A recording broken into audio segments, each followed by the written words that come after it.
Porsche's design strategy is based on two pillars. One of these is brand identity, the other is product identity. Brand identity means recognizing that the car is a Porsche. Product identity means recognizing which Porsche it is. The new Cayenne has of course been defining the Porsche brand very successfully in the segment for over 15 years. This made it all the more important for us at the Porsche Design Studio to continue carrying this success story forward. It all begins with a sketch. This sketch is elaborated on and thereby finds its way into the digital world. This is the beginning of something that resembles a game of ping pong. In other words, the pictures from the digital data model are revised by hand, and those changes are in turn incorporated in the digital model. If we go through the car, starting from the front,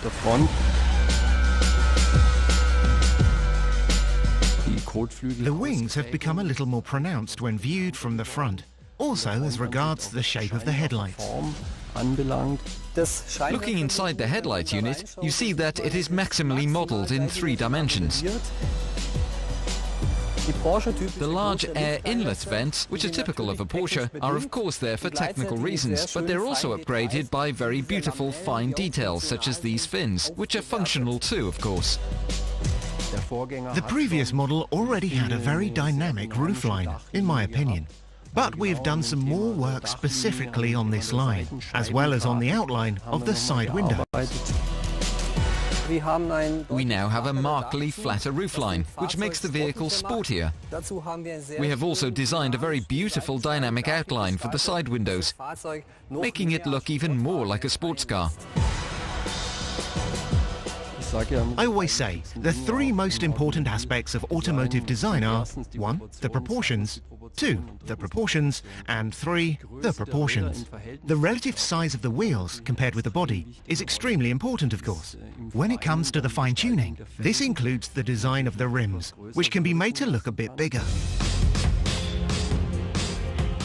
Looking from the rear, we have Porsche's typical brand identity.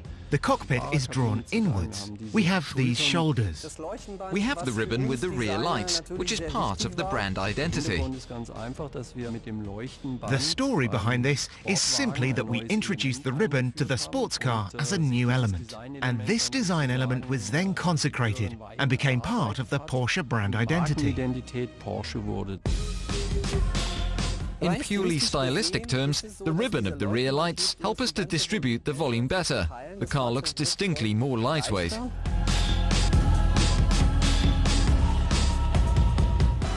We adopt exactly the same procedure for the interior as we do for the exterior.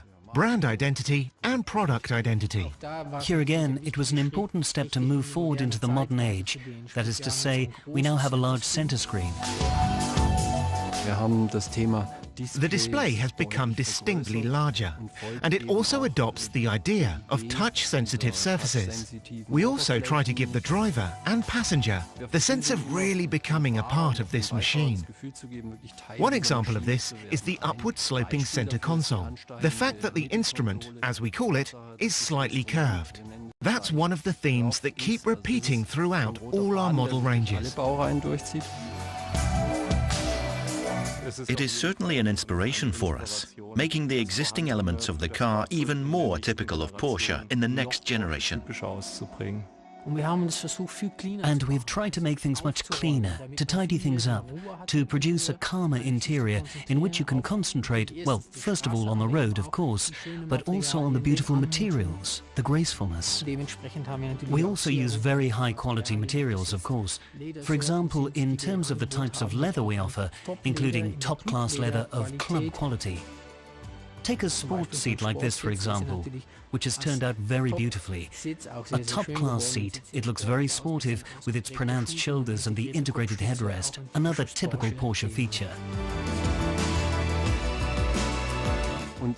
And looking at the details, another aspect to be considered is the colour. It too is a piece of the mosaic that makes a car look new.